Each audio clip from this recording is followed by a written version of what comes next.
안녕하세요. 기도학교에 오신 여러분을 진심으로 환영합니다.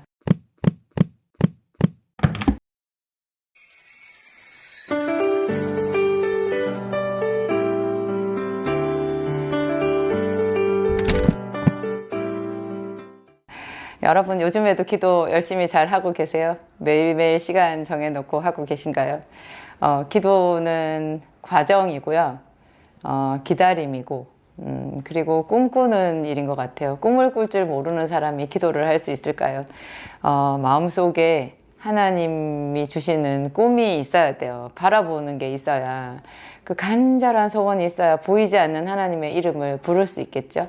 어떤 날은 기도 제목을 가지고 하나님 앞에 나왔다가도 그냥 어떤 기도 제목도 내놓기 전에 그냥 그분의 이름을 부른다라는 것 자체만으로 굉장히 많이 위로가 될 때가 있어요. 주여 하고 불렀는데 그 하나님의 옷자락이 느껴지는 그런 날 있으시죠, 여러분? 제가 오늘 여러분들한테 사울의 이야기를 해보고 싶어요. 그 이스라엘의 초대 왕 사울 있잖아요. 그 사울은 참 안타깝고 아까운 사람인 것 같아요. 저는 사무엘상 마지막에 그 사무엘상 마지막 그 대미의 그 결말이 사울의 죽음이거든요. 사울과 사울의 아들 요나단의 죽음으로 끝맺어지고 있어요. 그래서 사무엘 하는 이제 그 이후에 다윗이 이제 이스라엘 왕으로 등극해가는 과정, 그리고 왕이 되고 난 뒤에 또 그의 인생에 또 벌어지게 되는, 왕이 되었지만 또 새로운 고난이 있잖아요. 그런 이야기들이 이제 사무엘 하에 쭉 나오고, 사무엘 상 마지막에 이제 그 사울의 죽음을 이렇게 보았을 때 얼마나 그 죽음이 안타까운지 제가 볼 때 항상 씁쓸하더라고요. 거기를 읽을 때. 그리고 그 사울의 죽음을 안타깝게 그렇게 그려놓으신 분이 하나님이시잖아요. 그가 맨 처음에는 베냐민 지파 기스의 아들 사울이라고 성경에 나오고, 그를 하나님께서 이스라엘의 그 목자로 세우셨다라고 얘기를 하셨거든요. 그리고 사울은 그 사무엘 선지자가 보았을 때도 굉장히 외모도 출중한 사람이었고, 그리고 초창기에 그 사람이 하는 행동을 보면 굉장히 겸손하고요. 겸손해요. 자기가 그 사무엘 선지자를 통해서 이스라엘 왕으로 이렇게 뽑혔는데도 그런 것을 이렇게 사람들에게 드러내거나 자랑하거나 이렇게 하지 않고 많이 겸손한 모습을 볼 수 있어요. 그리고 또 더 초창기에 보면은 이 사람이 어떤 누구보다도 용맹하고, 그래가지고 그 길르앗 야베스 사람들을 구출해주는 그 유명한 장면이 있거든요. 길르앗 야베스에 그 이렇게 적군이 쳐들어와가지고 그 사람들을 다 두 눈을 빼게 만든다고 그렇게 했을 때, 그 길르앗 야베스 사람들이 사울에게 이제 전가를 넣었거든요. 그랬을 때 사울이 비록 그 전에 왕으로 세움을 입었지만 이스라엘 사람들에게 인정을 받지 못해서 집으로 돌아가서 똑같이 소 몰고 밥 갈고 하는 생활을 하고 있었어요. 말도 안 되지 않나요? 그런데도 어떤 이스라엘의 한 지파가 큰 고통을 당했다고 자기한테 기별을 넣었을 때 분연이 일어나서 모든 그 이스라엘 사람들에게 용감하게 말해요. 나와 같이 함께 하지 않으면 내가 이 쪼갠 소처럼 만들어 버리겠다. 그렇게 말하면서 자기가 딱 나가가지고 그 길르앗 야베스 사람들을 구출해 주거든요. 이 길르앗 야베스 사람들의 그 또 의리도 있어요. 나중에 이런 모든 일 중에서 이제 그 끄트머리에 사울과 그의 아들 요나단이 이제 블레셋 사람들에 의해서 처참히 죽었잖아요. 죽었을 때 그 길르앗 야베스 사람들이 그 젊은 용사들을 뽑아가지고 밤새워서 그 사울과 요나단의 시신을 거두기 위해서 그곳까지 달려가요. 그래가지고 그 시신을 거두어다가 이렇게 정중하게 장례를 치르고 금식을 하죠. 정말 애도를 표시하는데, 제가 맨 처음 사울이 왕이 되었을 때 그때 길르앗 야베스 사람들과의 그 인연을 이렇게 생각해 보았을 때, 그 사울의 마지막 가는 길에서 또 이제 그 인연이 되살아나잖아요. 그런 것을 보았을 때 참 많이 감동이 되더라고요. 근데 사울이 하나님이 택한 사람이고 굉장히 겸손하고 용모도 출중하고 용맹하기도 한 그런 사람이었는데 그 사람이 왜 그렇게 다윗을 자기 사위이기도 한 다윗을 질투했고 그 다윗을 죽이기 위해서 혈안이 되어 있다가 나중에 결국 그 악신에 하나님이 부리신 그 악신의 밥이 되어가지고 그렇게 처참하게 망했나. 마지막에는 뭐 접신까지 하잖아요. 신접한 여인을 그 불러다가 그러니까 그때는 사무엘 선지자가 죽었었거든요. 그 죽은 사무엘을 불러가지고 뭐 이렇게 그러니까 신접하는 그런 행동을 하는 것도 나와요. 그걸 보았을 때 너무너무 안타까운 거예요. 아무리 하나님께 제사를 드리고 하나님의 이름을 불러도 하나님께서 대답하지 않으시니까 자기가 막 귀신이라도 이렇게 부르고 그래서 뭔가 좀 이 두려움을 벗어나고자 애쓰는 그런 장면들을 보았을 때 참 안타까운데 그 사울의 이런 패인이 뭐냐, 사울이 왜 그렇게 망하게 되었냐, 그것을 하나님께서 우리에게 말씀하시고 싶은 것 같았어요. 그러니까 하나님은 우리를 사랑하시고 우리에게 좋은 거 주시고 우리에게 용기를 주시고 그런 분인데 그렇게 비참한 사울의 말로를 자세하게 성경에 기록한 데는 하나님의 의도가 있으신 거잖아요. 그 의도를 하나님의 선한 의도를 생각해 보았을 때 마치 잠언서에 악한 자는 게으른 자는 뭐 미련한 자는 뭐 어떻다 이렇게 쭉 얘기를 해 놓으신 거. 근데 그게 무슨 뜻이에요?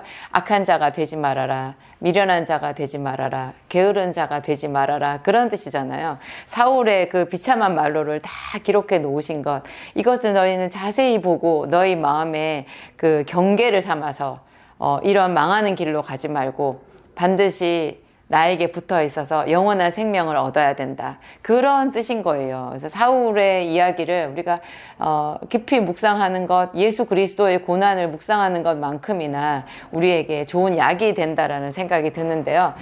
사울이 망한 패인은 무엇보다도 자기 마음속에 삐집고 들어온 그 부정적인 감정을 버리지 못했기 때문이다라는 생각이 들었어요.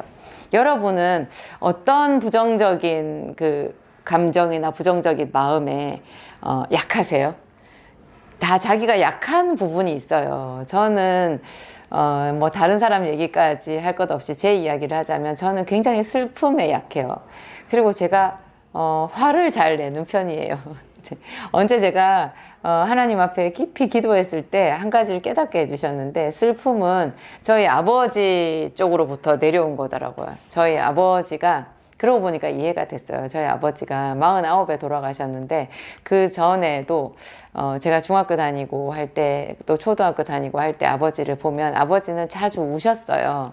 술을 많이 드셨는데 술을 드시고 나면 특히 명절 때는 언제나 그렇게 외로워하셨거든요. 아버지가 외로움이 굉장히 많은 분이었고 많이 우셨어요. 저는 아버지 우는 게 너무 끔찍했거든요. 술을 마시고 쫀득 취해가지고 그렇게 울고 하시는 거 보면 제가 참 어떻게 해야 되나 그런 생각이 들었어요. 그래서 저희 엄마는 이렇게 분노가 많은 분이었어요. 얼마나 화를 내시는지 여러분들이 상상할 수 없는 수준의 그런 분노가 있는 분이었어요. 어렸을 때 좀 오빠들한테 학대를 많이 당하고 좀 힘들게 사셨더라고요. 제가 속속들이 다 알 수는 없지만 나중에 좀 제가 중년 이상 나이를 먹으면서 제가 엄마를 이해하려고 나름 좀 찾아보니까, 생각해보니까 엄마는 어렸을 때 자기가 저항할 수 없는 강한 어떤 위로부터의 힘에 의해 가지고 학대를 당했고, 그 학대에서 본인이 그렇게 이렇게 그 속에 뭐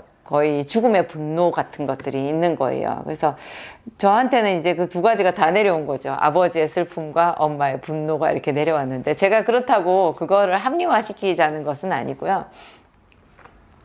합리화는 아니에요. 그렇게 하면 안 되고, 우리는 내 그 육신의 계보, 육신의 족보 이런 것보다 훨씬 더 큰 예수 그리스도의 족보에 속한 사람이잖아요. 우리는 영에 속한 사람이고 이스라엘 사람이고 아브라함의 믿음을 쫓는 아브라함의 후손이라고 인침을 받았잖아요.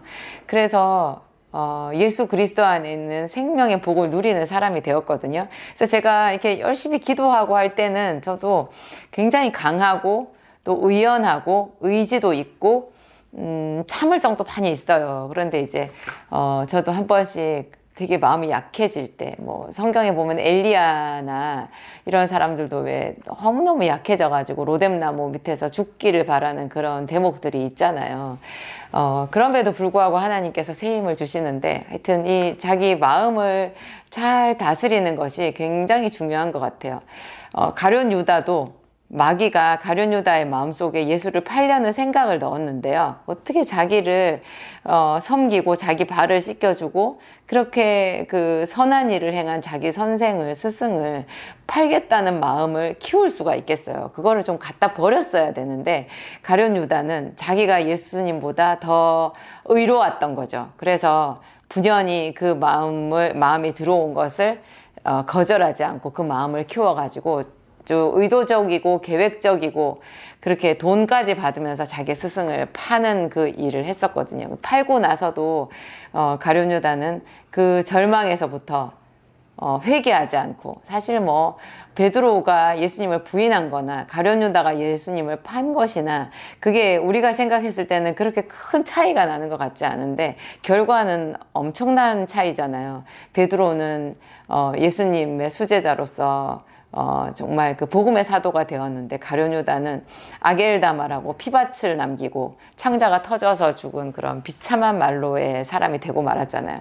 구약 성경에 나오는 사울 비슷한 사람이 되고 말았는데 내가 하나님보다 더 옳다라는 것, 그런 것에서 분노가 나오는 것 같고요. 하나님이 나를 버리셨다라는 생각이 들 때 슬픔이 오는 것 같아요. 그런데 하나님은 우리를 버리시지 않고 그리고 하나님은 우리보다 옳아요. 하나님은 나보다 옳으시다. 그거 참 좋은 신앙 고백인 것 같아요.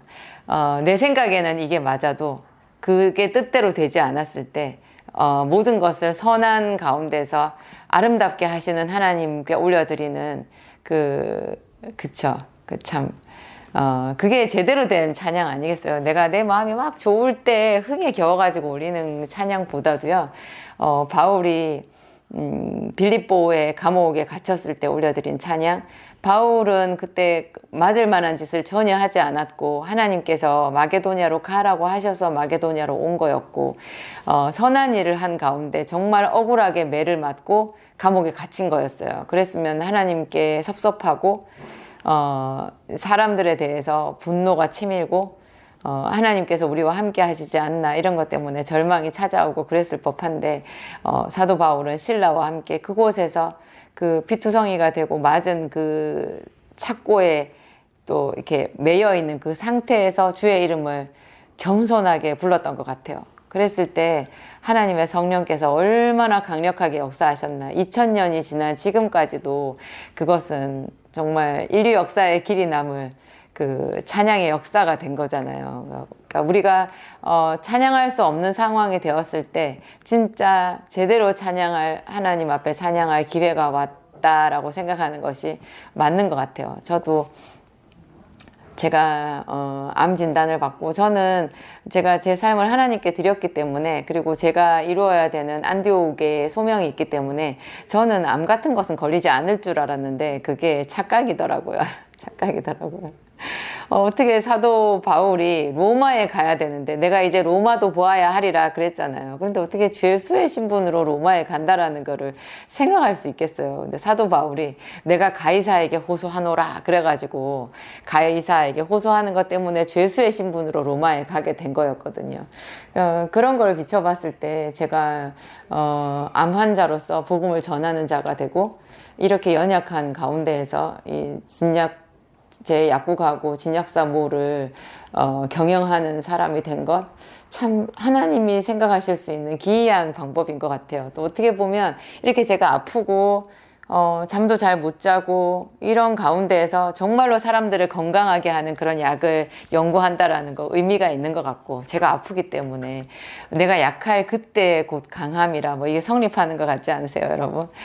그런 것 같고, 또 제가 어떻게 보면 가장 사람들한테 주목받고 돈도 많이 벌고 이랬을 때 제가 몸이 아프기 때문에 더 교만해지지 않고 겸손한 자리에서 절제하면서 내가 죄로부터 나 자신을 지킬 수 있지 않나, 뭐 그런 생각도 들어요. 이게 하나님의 선하심인가 그런 생각도 들고 하여튼 그렇습니다. 정말 우리가 사도 바울처럼 베드로처럼 다윗처럼 이렇게 믿음의 길로 가는 그 길은요, 이렇게 우리 마음을 잘 지키는 데 있는 것 같아요.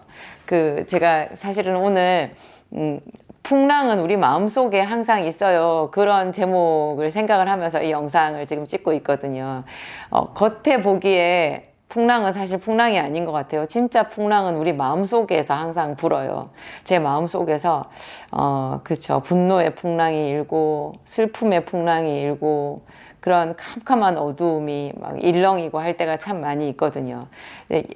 제자들이 갈릴리 바다를 건너가면서 그 풍랑이는 바다 위에 얼마나 노를 젓고 거기서 바람과 파도에 시달리면서 고통당하는 것을 예수님이 보신 적이 있잖아요. 나중에 예수님께서 제자들한테 또 왜 이렇게 풍랑을 무서워하냐고 질책도 하셔요. 어찌하여 두려워하느냐. 제가 아니 풍랑이 있는데, 바다 위에 풍랑이 있는데 당연히 두려워하지, 왜 두려워하는 것을 야단을 치시나, 그럼 우리를 떨어 어쩌라는 얘긴가, 그런 생각이 들었거든요. 나중에 이제 사도행전에 보면 사도 바울이 아까 제가 말씀드린 그 죄수의 신분으로 로마로 가는 그 길에 유라굴로라고 하는 광풍을 만나잖아요.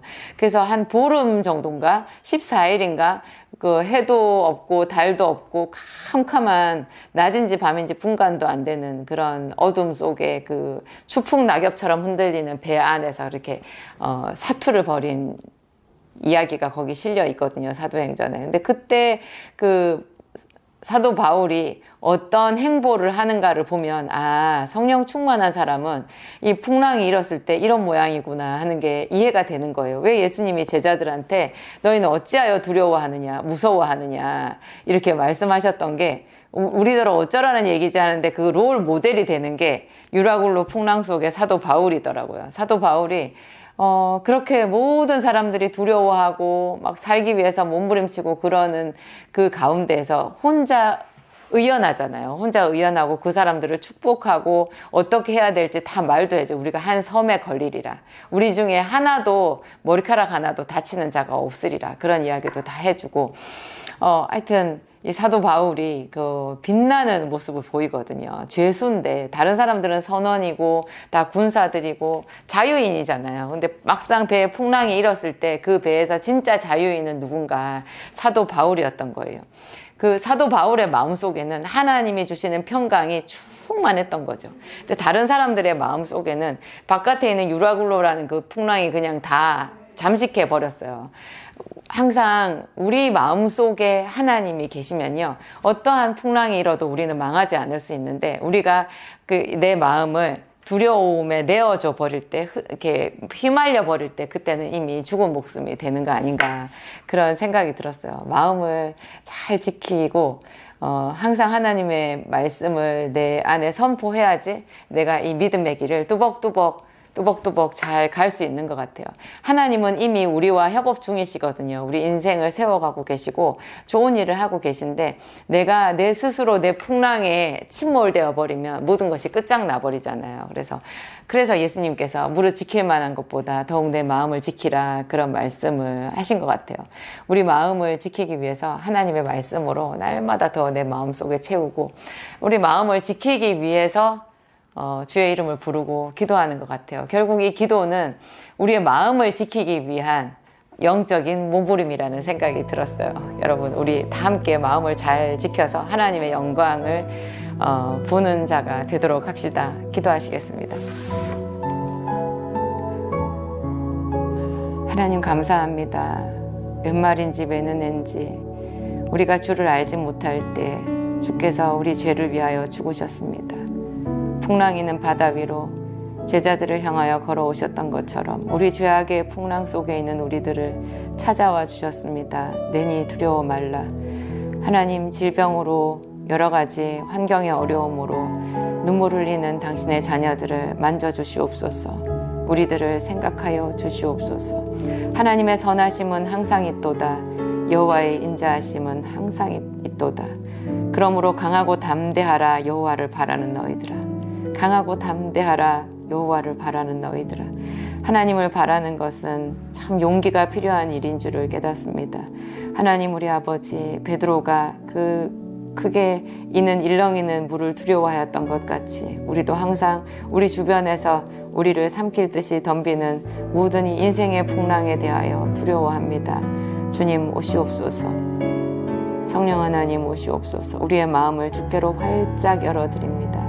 이미 우리의 삶이 주의 손에 있는 것을 확신합니다. 하나님은 한치의 어그러짐도 없이 우리를 인도하시고 하나님, 우리를 이끌고 계십니다. 주의 능력과 권세를 찬양합니다. 하나님, 감사합니다. 음부의 권세가 등타지 못하리라. 우리의 믿음을 하나님께서 반석이라 여겨주시고 그 반석 위에 세운 교회, 우리의 인생에 대하여 음부의 권세가 등타지 못하리라 하심을 감사합니다. 우리에게 승리가 보장된 싸움을 싸우게 하신 하나님께 감사합니다. 항상 우리의 입술에 하나님을 향한 찬양이 넘치게 하옵소서. 감사하오며 예수님 이름으로 기도합니다. 아멘.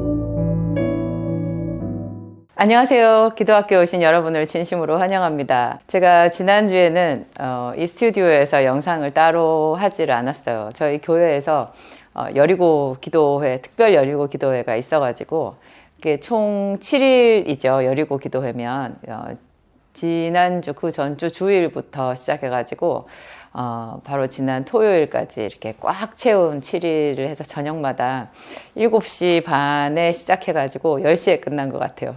2시간 반 동안 정말 설교 시간 한 40분을 빼고는 저희가 내내 기도했거든요. 그 중간에 찬양도 그 찬양의 열기가 엄청났어요. 그때 제가 5일차, 6일차에 그 말씀을 제가 이제 선포를 했거든요. 그래서 그 말씀을 제가 제 진약사 기도학교에 올렸을 거예요. 여러분들 보시고 그날 저는 이제 그 광고를 이렇게 방송으로 여리고 기도회 광고를 할 생각은 하지 못했는데요. 그게 5일차 그 영상 촬영한 거를 이제 6일째 되는 날에 낮에 올렸더니 그날 밤에 급하게 찾아오신 분들이 꽤 있었어요. 그래서 참 감사하고 더 많은 사람들과 함께 하지 못해서 좀 안타까운 마음, 그런 게 있었어요. 이번 주에 그래서 제가 지금 이제 영상을 이렇게 만들려고 하니까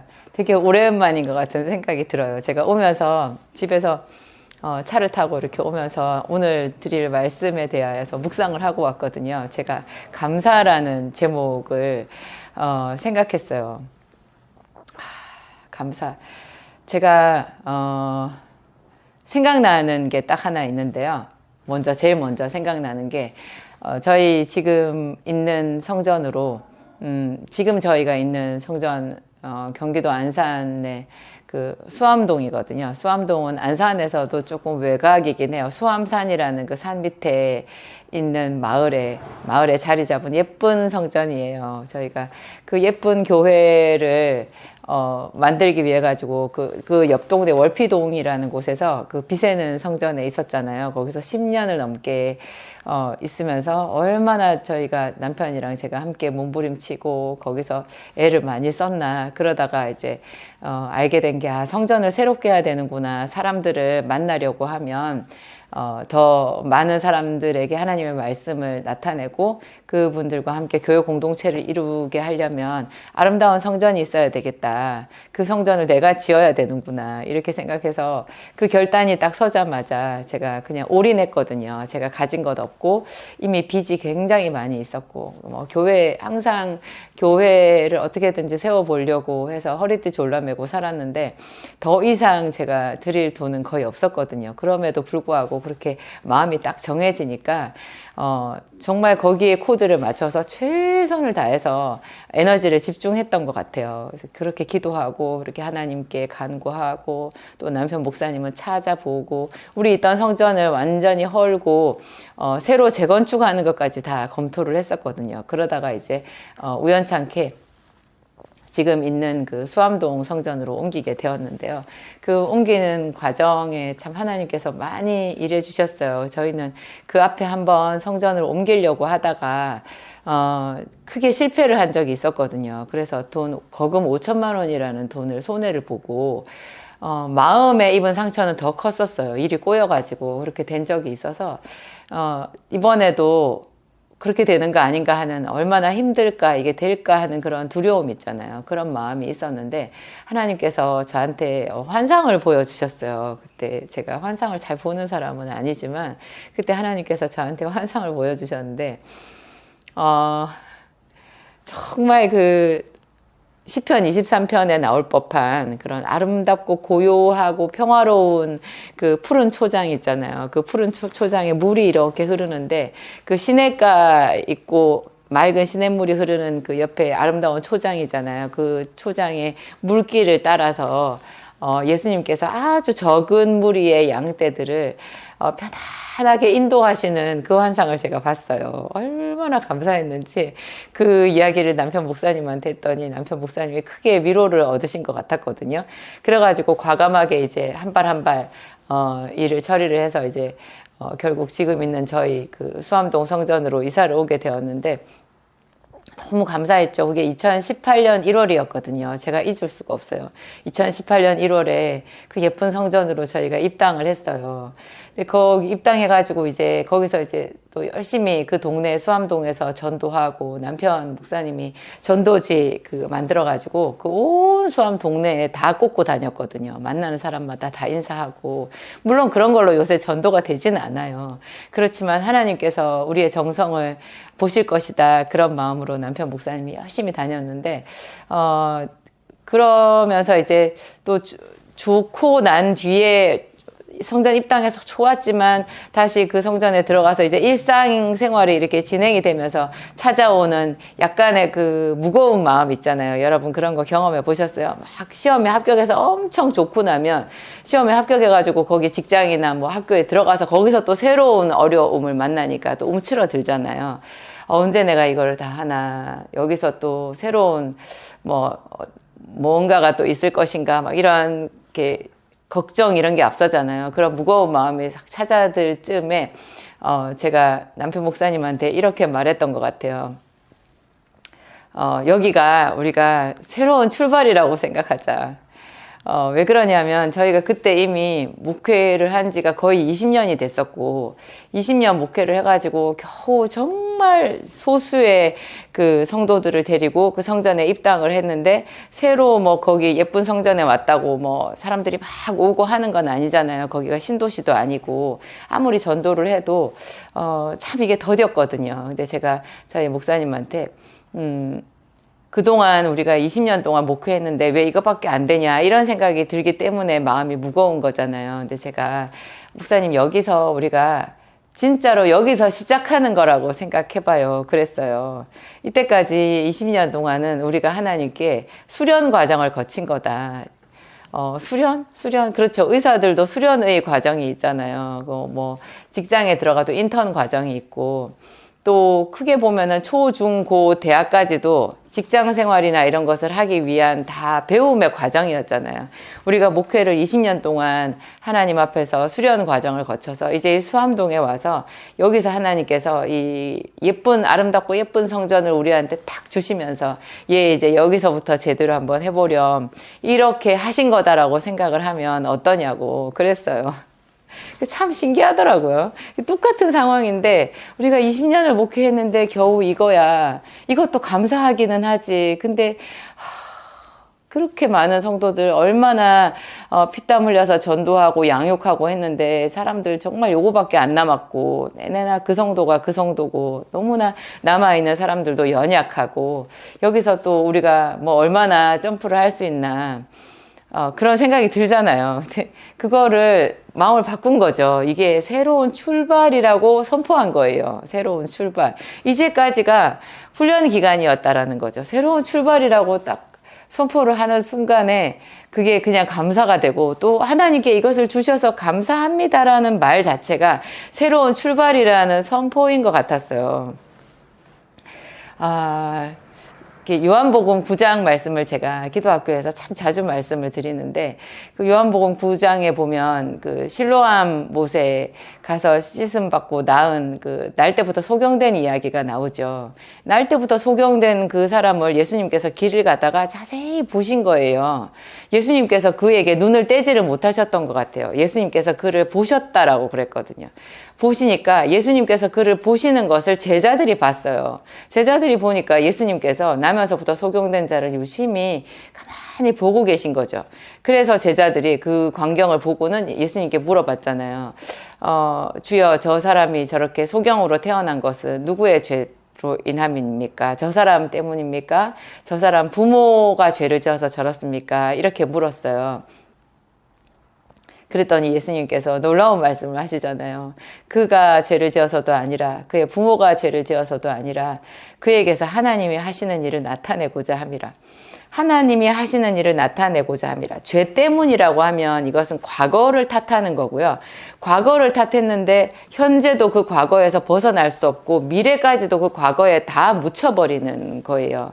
그런데 예수님께서 하시는 말, 그에게서 하나님이 하시는 일을 나타내고자 함이라는 이전까지는 다 지나갔고 지금부터 출발이라는 뜻이거든요. 지금 여기서 하나님이 그에게 놀라운 일을 보이실 거다. 그 놀라운 일을 보이시기 위해서 그가 소경으로 난 것이 아니냐. 그가 소경으로 나서 어렵고 힘든 세월을 살았지만 이제 그에게서 하나님이 하시는 일을 나타내면 그가 하나님께 크게 감사하고 하나님께 영광이 될 것이다. 그 말인 거예요. 반전을 말씀하시고 있는 거예요.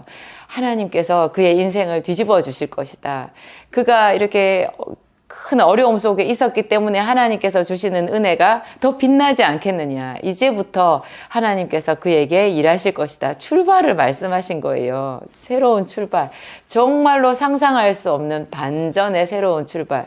이것이 저는 감사라는 생각이 들었어요. 예수님께서 요한복음 11장에 보면은 나사로의 부활 사건이 나오잖아요. 그때 예수님께서 그렇게 사랑하시는 나사로가 병들어서 아프다는 소식을 전해 듣고도 얼른 가시지 않고 계시던 곳에 며칠을 사흘인가 더 있어요. 그래가지고 그때서야 우리 친구 나사로가 잠들었도다.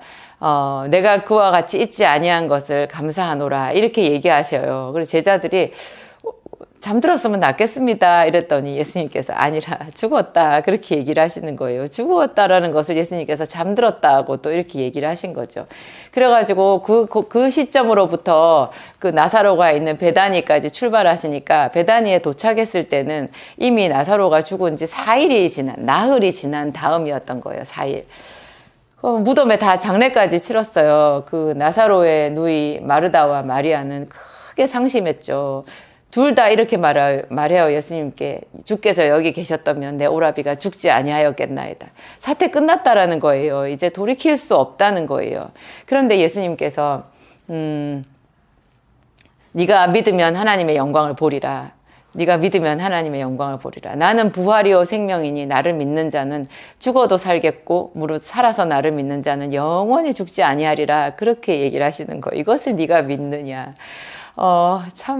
참 그래요. 하나님은 죽음으로 끝났고 절망으로 끝난 그 시점에서 새로운 이야기를 하고 계신 거예요. 새로운 이야기. 그래서 예수님께서 그 나사로의 무덤 앞에서 하나님께 감사할 수 있었던 것 같아요. 예수님은 우리에게 어떤 모범을 보이신 거거든요. 삶의 모범, 믿음의 모범. 예수님께서 하나님이시지만 완전한 인간으로 이 세상에 오셔서 우리처럼 생활하셨잖아요. 우리처럼 목이 마르고 배가 고프고 지치고 졸리면 자야 되고 또 피가 나고 맞으면 몸이 찢어지고 피가 나는 그런 완전한 육체를 입고 오셨잖아요. 그런 육체를 입고 오신 예수님께서 친히 밤이 맞도록 기도하시고 새벽에도 기도하시고 습관을 따라 기도하시고 그리고 나사로의 무덤 앞에 모든 사람들이 다 예수님을 비난하는 그곳이었잖아요. 저가 얼마나 나사로를 사랑했는가 보라. 그런데 이제 죽었으니 어떻게 하랴. 사람들이 다 그렇게 예수님을 이렇게 비난했었거든요.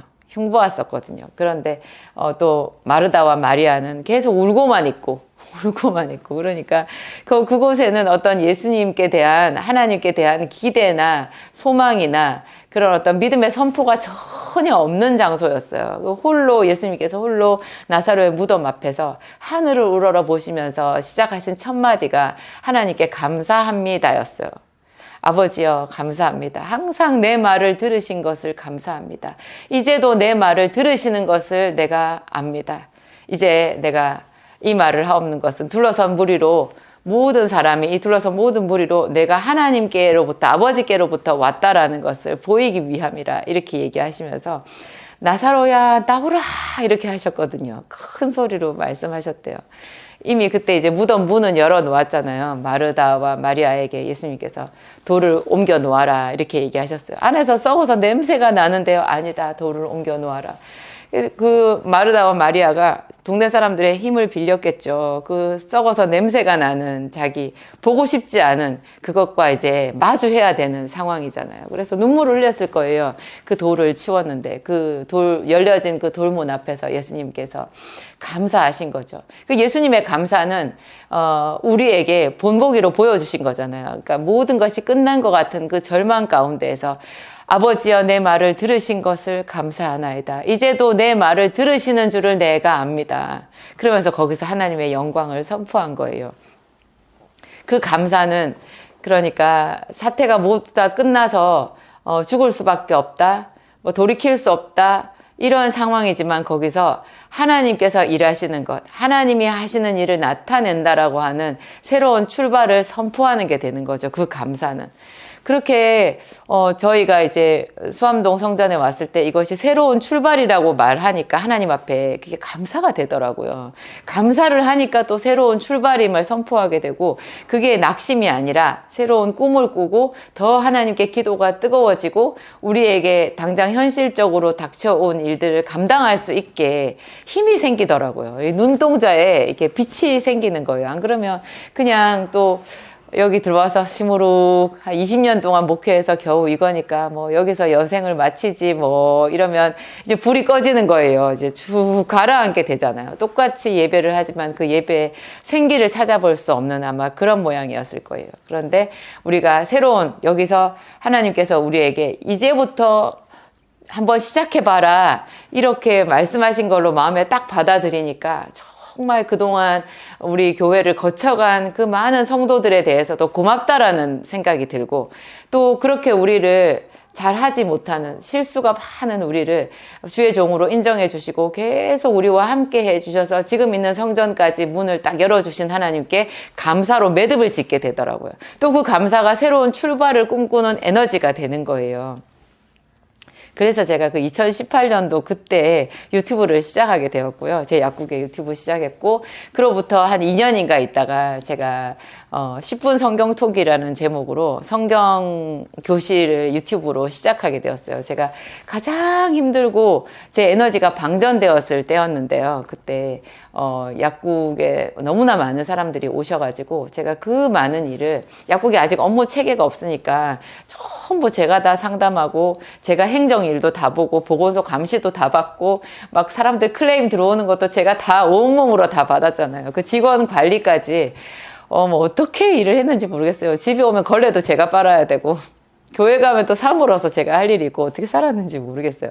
근데 그런 시점에 제가 세상에 과감하게 이 성경 학교도 시작한 거예요. 기도 학교도 시작한 거죠. 참 저도 못 말리는 것 같아요. 그 기도 학교 첫 번째 영상 만들었던 그날 밤을 제가 잊을 수 없는데, 그날 금요일이었어요. 조금 있으면 금요 예배에 가야 되는 그 시간, 이제 잠깐 그 1시간 정도 집에서 짬이 있는데 뭐 머리도 텅 빈 것 같고 온몸에 기운이 쫙 빠져가지고 사실 누워서 천장만 눈 꿈뻑꿈뻑하고 바라봐야 되는 그런 때였는데, 제가 용감하게 셀카를 딱 열어가지고 낮에부터 하나씩 메모해서 저녁에 무슨 말씀을 전할지 순간순간 생각해 놓은 거 있었거든요. 그걸 가지고 거기서 목소리도 잘 안 나오는데 시작했어요. 포문을 연 거죠. 기대를 했어요. 저는 하나님께 기대했어요. 제가 대학교 1학년 때부터 성경 읽었잖아요. 전공 공부보다도 성경을 더 좋아했었어요.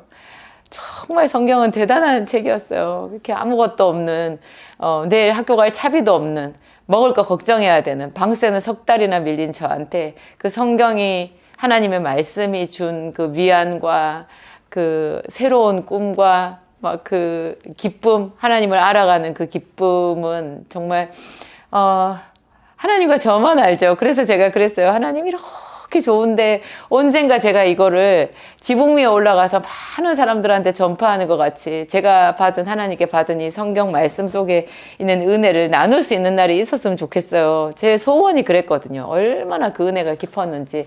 제가 광명시 소화동에서 2년 동안 정말 죽을 것 같은 그런 그 파산의 위기, 신용불량자가 되는 그런 위기에서, 아무도 오지 않는 그 비타민 전문 약국에서 제가 2년 동안 엎어져 있었을 때도요, 그때도 하나님의 말씀이 저를 지켜주었어요. 그때 제가 약국에서 방언으로 크게 기도하고 하루 종일 찬양하고 기도하고, 그리고 중간에 이제 비타민 공부하고 어쩌다가 오는 손님 상담해주고 약 주고 하는 게 제 하루 일과였거든요. 그때 그런 시간들도 다 생각이 나더라고요. 하나님께서. 근데 그렇게 했는데 제가 그것들을 다 쌓아가지고 이제 2021년쯤 아니었을까요? 2020년인가 그때 제가 이제 성경 유튜브 채널을 시작했었으니까 그게 나중에 이제 기도학교가 되었잖아요. 근데 그거를 통해서 하나님께서 저희 교회도 더 많이 부흥시켜 주시고, 또 저희 교회도 더 많이 알려지게 해주시고, 또 제 유튜브 이 채널을 통해서 이렇게 예수를 안 믿던 분들이 복음을 접하게 되는 게 있어가지고, 그게 또 제가 그렇게 감사해요. 하나님은 끝이라는 생각이 들 때 거기서 새로운 길을 내시는 분인데요. 그 새로운 길을 내기 위해서 우리에게 감사하라고 하시는 것 같아요. 이 감사는 두 종류의 깊은 아주 심연의 에너지를 가지고 있는데요. 의미를 가지고 있는데 그 의미 자체가 에너지거든요. 하나는 새로운 출발이라는 거예요. 감사를 하게 되면 이미 나사로의 무덤은 죽음이고 그냥 수렁이고 끝난 거잖아요. 그런데 거기서 예수님은 나는 부활이요 생명이니 이렇게 말씀하셨어요. 그리고 정말 죽은 나사로를 다시 일으키셨거든요. 그게 새로운 출발. 하나님께 감사는 있는 그것을 그냥 억지로 말도 안 되는 그런 감사를 하라는 뜻이 아니고, 거기서 하나님께서 내 베옷을 벗기고 기쁨으로 띠씌울 거, 띠띠워 주실 거, 내 슬픔이 변하여 춤이 되게 하는 새로운 일을 하실 것을 선포하는 행동인 거예요. 그래서 감사한 거예요. 하나님은 그게 끝이 아니라 새로운 시작이라고 얘기를 하시니까. 그래서 그 감사는 새로운 출발의 에너지를 가지고 있고요. 출발이다라고 생각하면 우리가 힘이 나거든요. 갑자기 쓰러져 있던 사람도 벌떡 일어나게 되어 있어요. 고개를 숙이고 계속 울던 사람도 눈물 그치고 찬양, 감사를 하게 되어 있거든요. 사도 바울도 빌립보 감옥에서 사실 끝이었잖아요.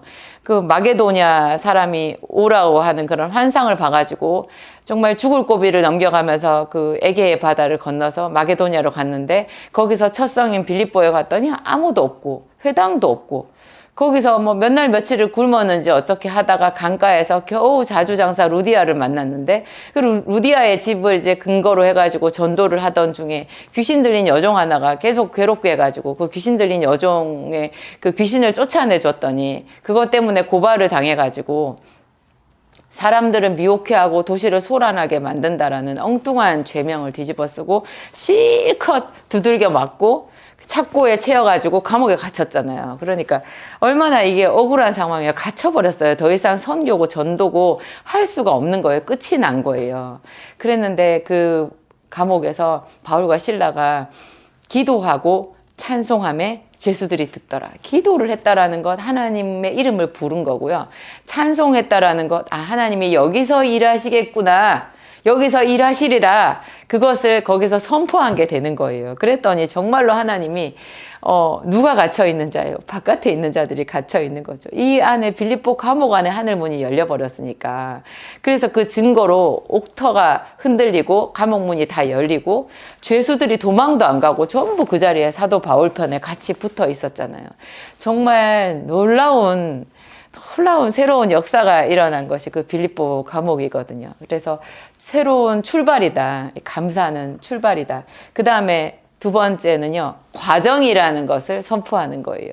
너무너무 계속 안 좋은 일이 있는데 이게 좋은 일로 가기 위한 과정이라는 것이 그 감사를 할 때 그게 에너지인 거예요. 감사의 에너지가 그 과정임을 믿게 하는 것. 지금도 하나님이 함께 계시고 이게 좋은 일로 가는 과정이고 절대로 추락하는 것이 아니라 오히려 위로 올라가는 과정이라는 것을 겉으로 보기에는 추락하는 것 같은 그 시점에 선포하는 게 되는 거예요. 그런 대표적인 사례로 저는 요셉을 꼽아요. 창세기에 나오는 요셉이 억울한 누명을 쓰고 감옥에 갇혔잖아요. 자기 형들에 의해서 종으로 팔린 것도 억울한데 그 종으로 팔린 그 집에서 또 열심히 일하고 주인의 마음에 들어서 가정 총무까지 되었다가 그 얼토당토 안 하게 또 주인의 아내 그 여주인의 그 유혹을 물리쳤다는 그걸로 또 미운 털이 박혀가지고 그 여주인에게 거꾸로 자기가 누명을 뒤집어 쓴 거잖아요.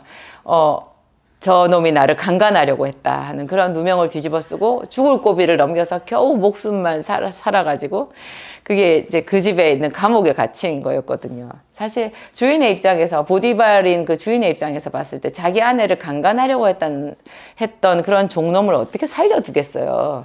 단칼에 죽였을 거예요. 그런데 제 생각에는 보디발이 알았던 것 같아요. 자기 아내가 좀 문제가 많은 여자라는 거. 그런데 자기 낯이 있잖아요. 낯이 있으니까 그 요셉을 죽이지는 않고 얘가 무죄하다라는 것은 알았던 것 같아요. 그 죽이지는 않고 그래서 감옥에 넣어두었는데 그것만 해도 사실은 요셉은 굉장히 억울하고 슬픈 상황이잖아요. 근데 거기서 한참 시간이 지난 다음에 이제 바로 왕이 꿈을 꾸고 그 꿈을 해석할 자를 찾다가 이제 감옥에 있는 요셉까지 이제 연결이 된 거잖아요. 왜냐하면 그 전에 요셉이 그 감옥 안에서 만났던 바로의 최측근 두 신하의 꿈을 아주 정말 정확하게 풀어준 일이 있었잖아요. 그래서 그 일이 이제 생각이 나서 그 복직이 된 신하가 흉몽을 꾸고 고통스러워하는 바로에게 이렇게 감옥에 갇혀 있는 히브리 소년 요셉에 대한 이야기를 했죠. 그래서 왕이 이제 감옥에 있는 요셉을 불러낸 건데 내가 듣자 하니까 너는 꿈을 잘 푼다더라. 바로의 첫 마디였어요. 내가 듣자 하니 너는 꿈을 잘 푼다더라. 그때 그 청년 요셉이 한 말이요.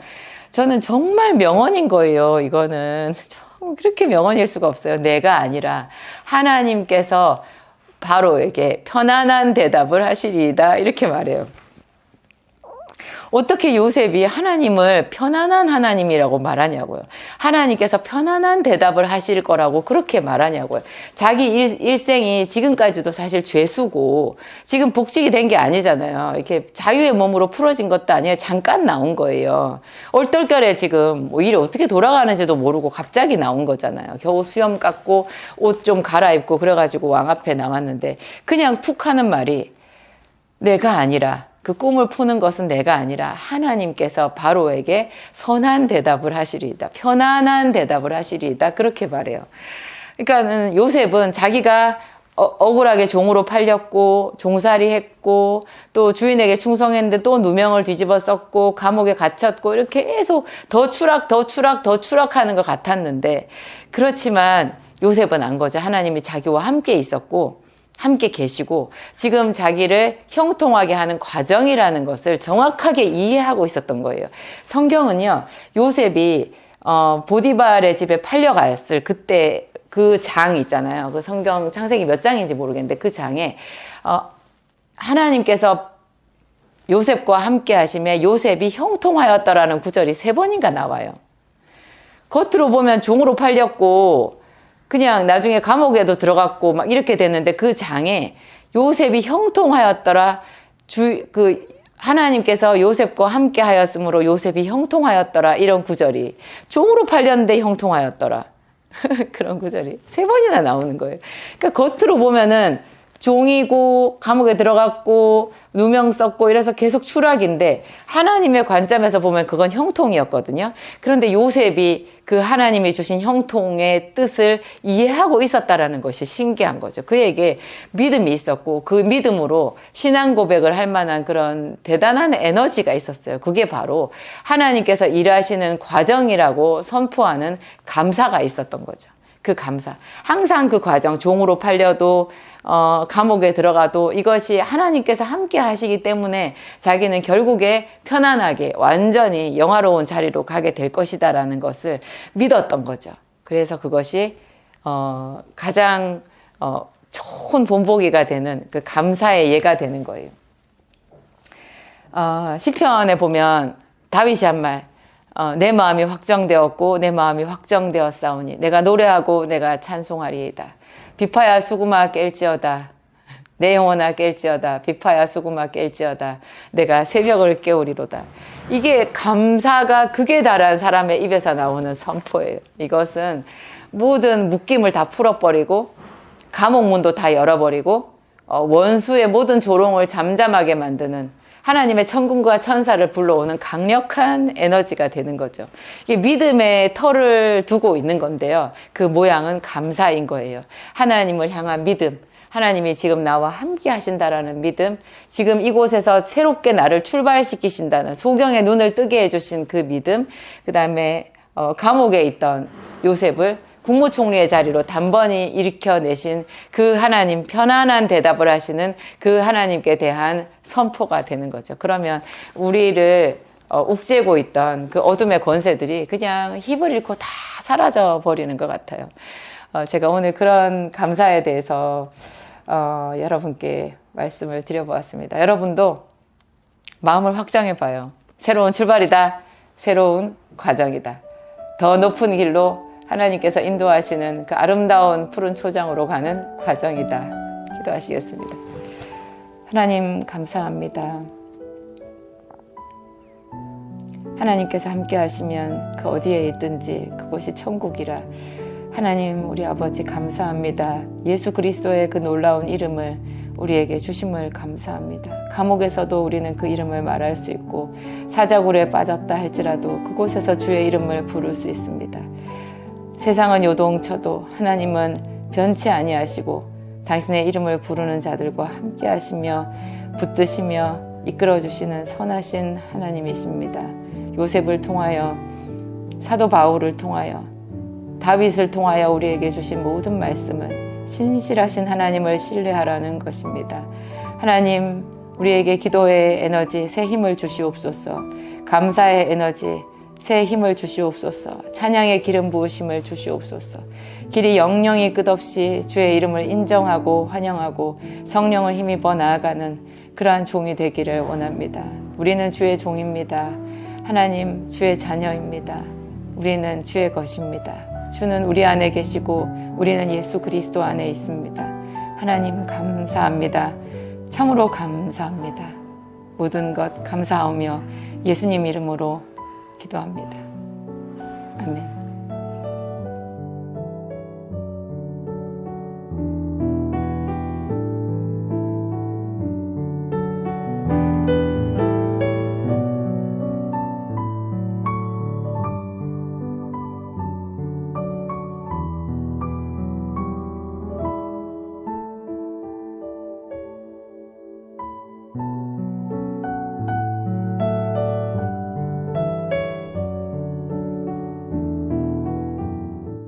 안녕하세요. 진약사 기도학교에 오신 여러분을 오늘도 진심으로 환영합니다. 여러분, 제 목소리가 이렇게 분위기 있게 바뀌었어요. 오늘 아침, 어제 저녁, 또 그 전날도 그렇고 지금 며칠째 계속 아침 저녁으로 교회에서 기도하면서 목소리가 제가 톤이 굉장히 많이 올라갔나 봐요. 좀 요즘에 영적 전쟁, 제 기도의 기조가 그래요. 영적 전쟁이라 가지고 좀 제 체력을 넘어서서 이렇게 목소리를 크게 해서 기도를 하다 보니까 이렇게 됐는데요. 오늘 그래서 그런 이야기 좀 여러분들에게 해보려고요. 기도할 때 목소리를 크게 하는 것, 기도할 때 손을 모으는 거나 눈을 감는 거나 또 손을 드는 거나 이런 게 어떤 게 좋은 건지, 또 그 자체가 뭐가 다른 건지 그런 거 좀 사소하지만 중요한 그런 이야기를 제가 모아서 여러분들한테 한번 드려볼게요. 저는 그 중학교 시절에 저희 학교가 미션 스쿨, 카톨릭 미션 스쿨이었어가지고 학교 안에 성당이 있었거든요. 그때 제가 성당에서 세례를 받았고 성경은 전혀 배운 바가 없었어요. 거기서 성경을 가르쳐 주지는 않았고 무슨 교리 공부 이런 거 했었거든요. 그래서 성경은 제가 나중에 대학교 가서 성경의 처음 시작이 창세기라는 거 그때 처음 알았고, 제가 중학교 때 샀던 성경책이라고 샀던 것은 신약 전서였다라는 거 대학생 때 알았어요.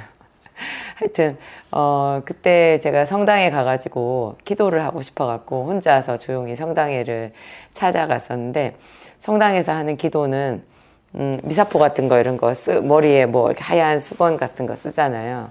그거 쓰고 그 다음에 눈을 감고 조용히 기도하죠. 그리고 거기서는 어떤 기도문이 있어요. 그 기도문을 외워가지고 묵주 기도 같은 거 이런 거 하잖아요. 제가 뭐 그런 형식이 옳다 그르다 그 말씀을 여기서 드릴 일은 아니고요. 제가 여기서 딱 한 가지 말씀드리자면, 눈을 감고 손을 모으고 이렇게 조곤조곤 하는 기도, 이제 그 기도가 그때 제가 배운 기도의 자세였어요. 무릎을 꿇든지 아니면 또 어떤 분들은 이렇게 촛불을 켜놓고 기도를 하시더라고요. 그런 것도 있고, 촛불을 하도 켜놔가지고 그 촛불 때문에 이렇게 천식이 생겨가지고 저한테 오신 분들도 있었어요. 치료받기 위해서 우리 약국을 오신 분이 있었다고요. 그래서 제가 촛불 켜지 말고 그냥 기도하세요 그랬더니, 촛불 안 켜고 어떻게 기도를 해요? 그렇게 말씀하셔서 제가 웃었던 적이 있어요. 성경을 자세히 보면요, 어디에도 손을 모으고 기도한다라는 구절은 어디에도 없더라고요. 그게 제가 좀 놀랐어요.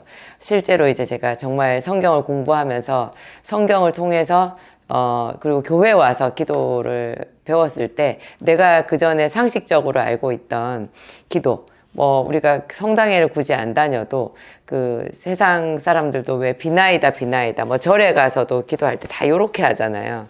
근데 성경에는 두 손을 모으라는 구절이 어디에도 없어요. 차라리 손을 든다라는 얘기는 있어요. 너희 손을 들고 또 눈을 들어 산을 보라, 뭐 그런 구절이 있잖아요. 예수님께서 겟세마네에서 기도하실 때 이렇게 흐르는 땀이 핏방울이 되도록 기도했다, 그런 구절이 있고, 또 구약 성경에 보면 그 엘리야 선지자가 얼마나 간절하게 기도를 했든지 이 두 무릎 사이에 머리가 들어갔다, 뭐 그런 구절도 있거든요. 정말 그 사람이 간절하게 기도를 하다 보면 점점 몸이 이렇게 구부러지거든요. 진짜 구부러져요. 이렇게 해보신 적 있으세요? 이렇게 하다 보면 엘리야는 뭐 그게 다랬던 것 같아요. 그래가지고 이 두 무릎 사이에 머리가 들어갔다, 그런 구절이 있는데, 제가 또 이런 질문도 받았어요. 기도를 묵상으로 하면 안 되냐고, 꼭 목소리를 크게 내야 되냐고. 제가 지금 목을 너무 많이 써서 목이 갔잖아요. 목을 많이 쓴다라는 거 그만큼 체력 소모가 크고 힘들거든요. 그리고 태생적으로 이렇게 말을 못 하시는 분도 있잖아요. 그러면은 그런 분들은 기도를 못 하냐. 제가 그런 의문을 참 많이 가졌어요. 그래서 뭐 굳이 그렇게, 제가 또 순복음교회를 다녀가지고 순복음교회 가면 요란하게 기도를 하잖아요. 어떤 옛날에 제가 일했던 약국의 그 주인 약사님이 그런 걸 비웃으시면서 말씀하셨어요. 뭐 하나님은 다 하시는데 뭐 그렇게 고래고래 소리 지르면서 기도하냐고, 하나님은 다 하시는데, 그런 얘기도 하셨어요. 제가 뭐 그런 이야기를 전부 다 저도 제 이야기로 생각했죠. 저도 왜냐하면 똑같은 질문을 가지고 있고 그랬었으니까. 근데 제가 그 묵상으로 기도하는 부분, 또 큰 소리로 기도하는 것에 대해서 이렇게 좀, 천시하는 그런 부분에 있어서는 제가 분명하게 말씀드릴 수 있는데요. 기도는 소리를 낼 수 있으면 제일 좋아요. 소리를 낼 수 있으면 제일 좋아요. 왜냐하면 빌립보 감옥에서 바울과 실라가 드린 기도가 또 그렇게 역사에 남는, 기독교 역사에 남는, 뭐 성경에서도 몇 안에 꼽히는 그런 유명한 기도 장면이잖아요. 감옥 안에 죄수들, 주변에 있는 그 죄수들 얼마나 다 폭력성이 있고 무서운 사람들인데, 그 감옥 안에서 바울과 실라가 기도하고 찬송함에 죄수들이 듣더라 이렇게 나오거든요. 소리를 냈다는 얘기예요. 옆에 있는 사람이 들리게. 그것도 밤이잖아요. 밤에 거기서 소리가 옆에 들리게끔 그렇게 기도하면 굉장히 사실은 이렇게 위험한 일이거든요. 그 죄수들한테 맞아 죽을 수도 있어요, 오히려. 하여튼 그런데 그 기도가 자연스럽게 그 굉장히 깊은 기도로 나가서 바울과 실라가 했던 그 기도가 옥문을 다 흔들어서 열어버리고 자기뿐만 아니라 다른 죄수들의 메인 것까지 다 풀어버린 그런 하늘을 열어버린 천군과 천사를 불러들인 그런 엄청난 기도였잖아요. 그런 기도가 소리를 낼 수 없는 그곳에서 소리를 낸 기도였다라는 그 부분을 우리가 잘 생각해야 되는 것 같아요. 가장 하나님 앞에 심층적으로 하는 기도, 그 기도는 본래 원칙상은 소리가 나야 되는 기도예요. 그리고 간절하게 기도하다 보면 목이 쉴 수도 있어요.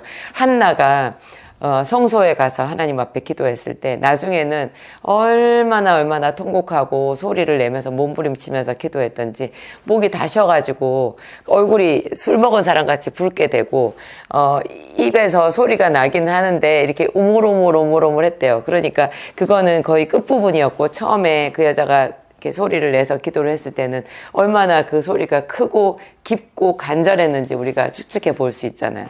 얼굴에 열이 오르기까지 그렇게 기도를 한 거예요. 그 기도는 손을 모으는 거 이런 거는 본래 없는 거고, 그 성경적으로는 그런 기도는 없고, 오히려 손을 들고 하는 기도가 있고 허리가 꼬꾸라질 수 있는 그런 기도가 있는데, 무엇보다 목소리는 이렇게 내서 하는 통성 기도가 가장 정석이라는 거죠. 우리는 아직 어떤 사람처럼 깊은 기도의 지경까지 들어가는 사람들이 아니잖아요. 저도 항상 제 기도가 부족하다고 생각하고 30년을 기도했지만 지금도 항상 기도할 때는 하나님께 기도를 가르쳐 달라고 절박한 마음으로 구하거든요. 기도는 해볼수록 또 좋은 것도 있지만 더 어렵게 느껴지는 부분도 있어요. 그렇지만 하여튼 기도의 정석은 소리를 내는 거라는 거. 더 영적인 차원이 깊어지면 소리 하나도 안 내고도 하나님과 영으로 대화할 수 있겠죠. 근데 우리가 그런 분량의 찬 영적인 거장도 아닌 우리가 처음부터 그렇게 하려고 하면 엉터리 기도가 될 수밖에 없다라는 거죠. 그래서 모든 왜 스포츠나 어떤 그 피아노 악기를 배우는 것도 처음에 하는 그 초보자들이 밟아야 되는 수순이 있잖아요. 그 정석대로 가야지 나중에 어떤 그 뭐 분야라고 해도 깊은 지경에 들어가서 자유자재로 이렇게 할 수 있게 되니까 하여튼 기도는 소리를 내서 해야 된다. 제가 기도를 해봐도요. 어떤 날 너무 속상하고 괴롭고 마음이 아파가지고 기도를 도저히 할 수 없을 그런 때가 있어요. 진짜 도저히 기도가 입으로 나오지를 않는 거예요. 근데 그런 상태에서 나를 기도의 자리로 내가 내 몸을 억지로 끌어가서 거기다 앉혔거든요. 앉혔는데 결정적인 어떤 전환점은 언제 오냐. 그 열리지 않는 내 입을 열어서 내가 기도의 말을 딱 시작했을 때 갑자기 영적인 판도가 확 바뀌는 것을 느낄 수가 있어요. 그러니까 말을 해야 되는 거예요. 그 말이 방언이면 더 좋더라고요. 저는 그랬어요. 방언으로 딱 기도를 시작하면 갑자기 판도가 확 바뀌는 게 있어요. 어떤 결정적인 순간에 제일 치열하게 마귀들이 방해하는 것 같아요.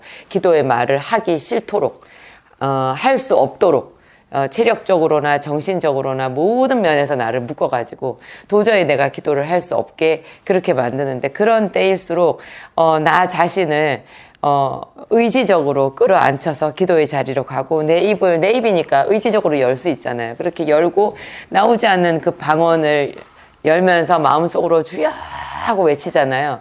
그러면은 갑자기 캄캄한 데서 빛이 확 비치든지 확 막혀 있는 데서 뭔가 확 뚫리는 그런 느낌이 들면서 그날 가장 큰 은혜를 받는 그런 역사가 있어요. 제 기도의 지난 날들을 돌이켜 볼 때 그런 순간들이 굉장히 하여튼 전환점이었던 것 같아요. 그래서 웬만하면 소리를 내셔야 돼요.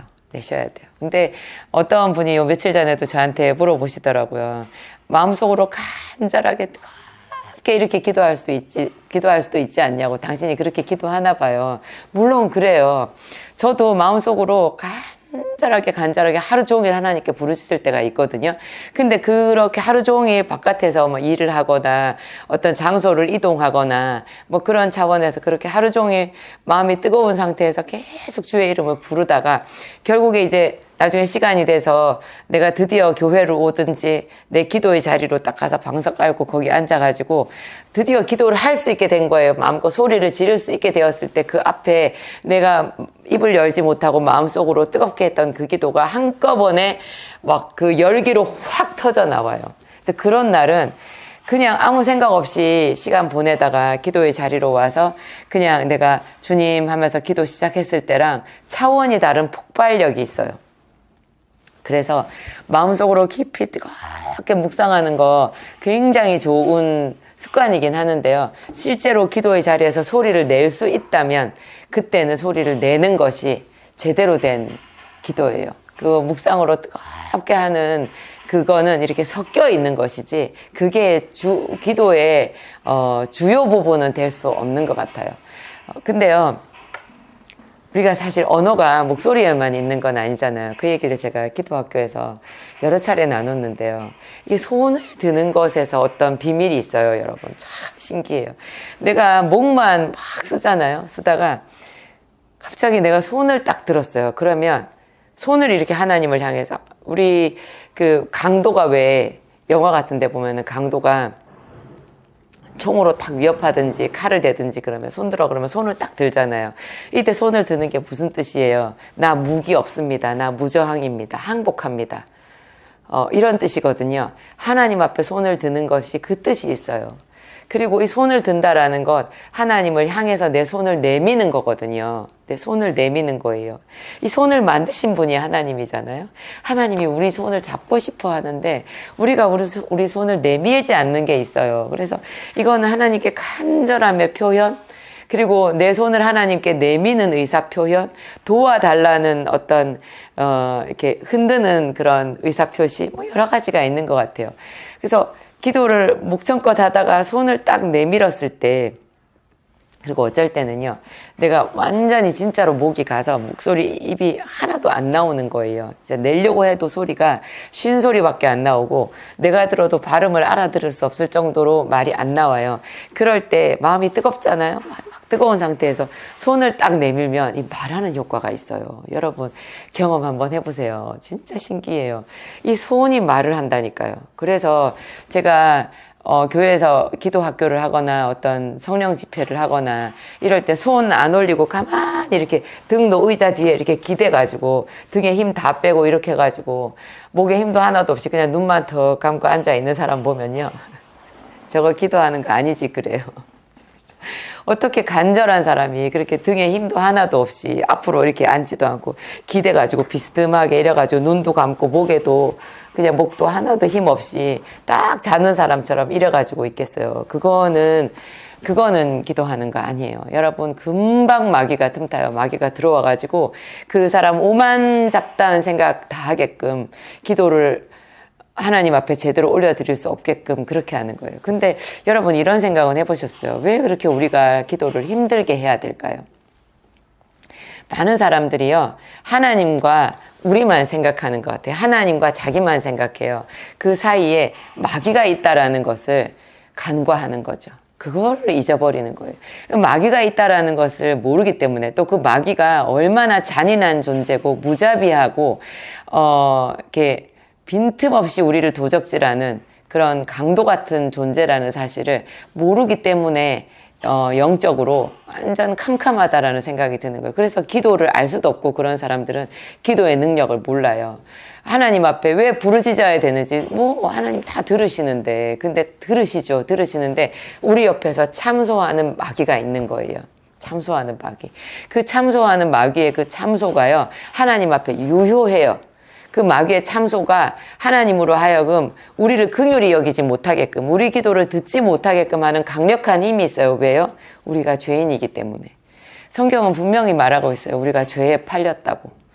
아담과 하와가 범죄했잖아요. 그래서 그 이후로 아담과 하와 같은 범죄를 짓지 아니한 사람까지 전부 죄의 DNA가 있는 거예요. 그런데 생각해 보세요. 우리가 아담과 하와보다 죄를 적게 지었겠어요? 죄를 더 많이 지었지. 왜냐하면 아담과 하와가 선악과를 따먹은 것 같은 그 죄는 우리 일상생활에서 너무나 빈번하고요. 왜냐하면 약속을 안 지키는 거, 살짝씩 우리가 꼼수를 부리는 거 이런 게 얼마나 빈번하고 자연스럽냐고요. 그러니까 아담과 하와와 같은 죄를 짓지 아니한 우리 같은 사람이라는 건 존재하지도 않아요.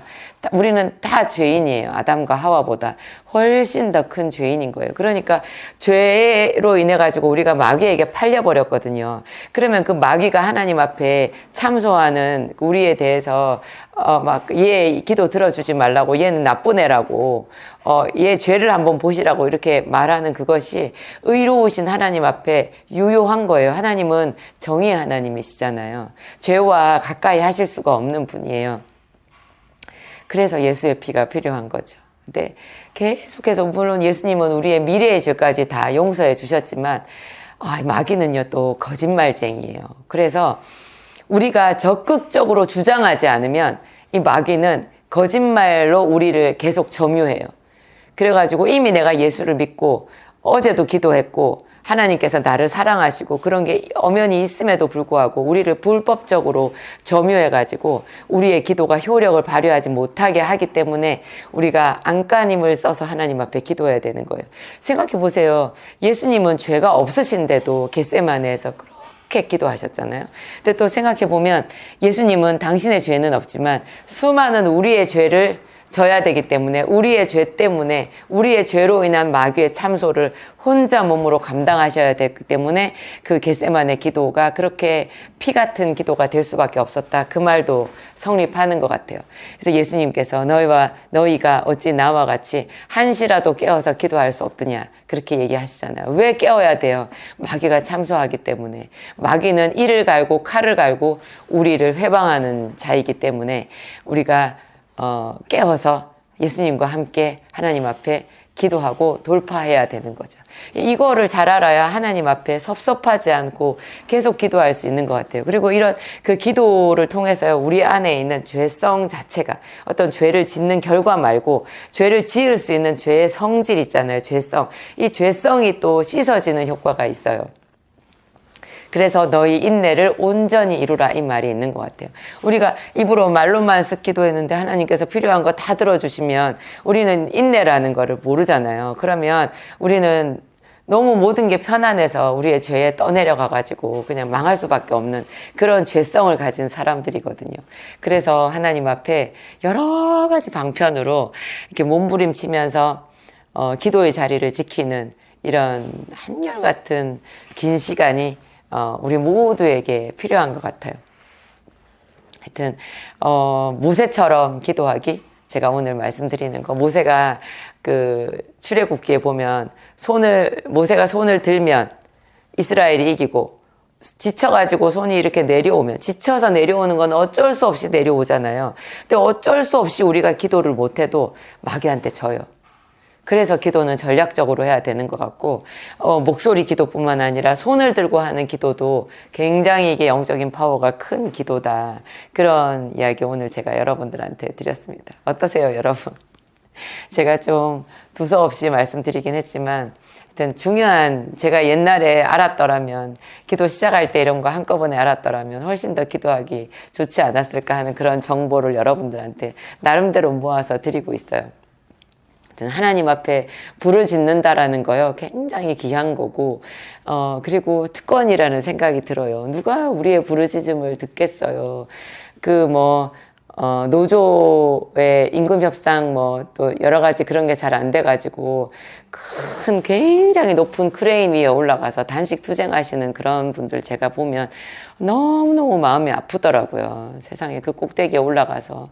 그래도 그 서슬 시퍼런 그 뭐 사주들이나 그 세상 사람들이나 냉정하거든요.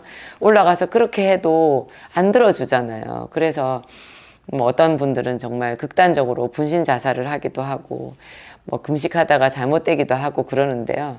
우리의 하나님은 자비로워요. 그래서 마귀가 그렇게 우리를 참소를 해도 뭐 크레인 같은 데 안 올라가도 되잖아요. 우리는 하나님 앞에 우리의 마음과 뜻을 모아서 간절하게 기도하면 3일이든 일주일이든 1년이든 어떤 것은 꾸준하게 하나님 앞에 기도하고 어떤 것은 3일간 일주일간 작심하고 금식으로 기도하고 그러면 뚫지 못할 게 없는 거예요. 그래서 예수님께서 너희 믿음이 겨자씨만큼만 돼도 이 산더러 들리워 바다에 빠지라 해도 그대로 될 것이요. 그런 말씀을 하신 것 같아요. 하나님은 당신 자녀들의 기도를 절대로 버리지 않으시거든요. 그 하나님께서 자비하신 분이시라 우리의 기도를 들으신다라는 것, 하나님이 내 기도를 들으신다라는 것, 내 부르짖음을 측은히 여기시고 귀에 기울여 주신다라는 그 사실 자체가 결과와 상관없이 얼마나 감사한가. 제가 가끔 그런 것에 혼자서 막 감격해가지고 기도하다가 눈물이 날 때도 있어요. 그리고 이런 부르짖음의 기도를 하고 그 마지막에 우리가 기도 끝나고 그날 1시간 기도나 2시간 기도를 끝내고 나면 나갈 때는 감사로 나가야 되거든요. 감사로 매듭을 지어야 돼요. 그때 그 감사가 믿음의 마무리예요. 그때 감사는 눈에 보이는 환경은 똑같고 내가 바깥에 나가면 나를 괴롭게 하던 그 사람들 그 환경은 그대로 있겠지만 나는 여기서 기도한 거예요. 그래서 내 기도는 하나님이 들으셨고 하나님께서 내 모든 슬픔이 변하여 기쁨이 되게 하시고 내 베옷을 벗기고 기쁨으로 내게 띠띠우시고 나를 춤추게 만들어 주실 것을 믿고 그 장래 일을 끌어다가 와서 선포하는 거죠. 나는 승리했다라고. 그 뜻이 하나님께 올려드리는 감사인 거예요. 감사는 그래서 마귀를 마지막으로 일격을 가하는 그런 큰 힘이 있는 것 같아요. 감사는 아니 이게 감사할 상황이 되지도 않는데 무슨 감사를 하라고 그래. 그런데요. 더 좀 나가서 보면은 굉장히 이성적이고 과학적인 거예요. 시간과 공간을 초월해서 앞서서 행하셔서 지금 내 기도를 딱 이루시고 완결하실 그 하나님의 일을 지금 끌고 와서 여기서 감사를 선포하는 거죠. 승리를 선포하는 거죠. 그래서 그 감사가 정말 하나님과 협업하는 자들이 마지막으로 마귀를 향해서 쏠 수 있는 일격이 되는 거죠. 그래서 참 감사가 힘이 있다 그렇게 얘기하는데 이런 영적인 전쟁을 모르는 상태에서 그냥 입으로 하는 그런 감사, 어떤 마인드 컨트롤 같은 그런 감사랑 이런 영적인 그 파워 있는 그 영적 전쟁의 기도를 해놓고 그 끝에 감사하는 그런 기도는 좀 차원이 다르겠죠. 이 감사가 깊이가 있는 거예요. 하여튼 여러분 오늘 제 이야기 좀 도움이 되셨으면 좋겠고 저도 이 마무리는 기도로 하겠습니다. 기도하시겠습니다. 하나님 감사합니다. 우리에게 기도할 수 있는 목소리를 주셔서 감사합니다. 세상에 말을 할 수 없는 사람들도 있는데 우리에게는 말을 할 수 있는 입술과 혀를 주셔서 하나님께 더 쉽게 나아가서 기도할 수 있게 되었습니다. 세상에 다리가 없는 자도 있지만 다리가 있는 우리는 얼마나 잘 걸을 수 있고 하나님 성전으로 속히 나갈 수 있고 여러 가지 일에 유익하게 이 다리를 쓸 수 있는지요. 우리에게 목소리를 주심, 혀와 입술을 주심도 하나님 우리의 특권인 줄을 믿습니다. 하나님 이 특권을 가지고 부지런히 하나님을 찬양하고 하나님께 기도한다는 것, 하나님께 영광 올려드리는 귀한 신앙적인 결단인 줄을 오늘 믿습니다. 하나님 우리를 보시옵소서. 우리가 주를 향하여 정신을 집중하고 내 마음을 다하고 힘을 다하여서 주를 바라보며 기도합니다. 때로는 우리의 온 몸이 끊어지는 것 같이 우리 목소리가 다 가도록 주의 이름을 부를 때도 있습니다. 계신 곳 하늘에서 들으시는 우리 아버지, 우리 주 예수 그리스도의 보혈로 우리를 씻어주시고 우리를 의롭다 해 주시옵소서. 우리의 죄가 우리를 주장하지 못하고 하나님, 우리가 예수 그리스도의 피로 거룩하여질 때 우리 하나님의 영광이 될 줄을 믿습니다. 하나님 감사합니다. 죄인된 우리를 위하여서 먼저 죽으시고 먼저 능력으로 부활하신 것을 인정하고 선포합니다. 마귀는 우리를 잠수할지라도 하나님은 우리를 사랑하심이라. 하나님 감사합니다. 길이 끝까지 영영이 끝없이 주님을 찬양하고 주께 감사하겠습니다. 우리의 손뿐만 아니라 우리의 머리와 온 몸과 우리의 발도 하나님 앞에 다 올려드립니다. 하나님, 우리의 영혼 육을 주께 올려드리며 이 영적 전쟁에서 승리하기를 소원합니다. 하나님, 우리 아버지 들어주시고 응답하여 주옵소서. 감사하오며 예수님 이름으로 기도합니다.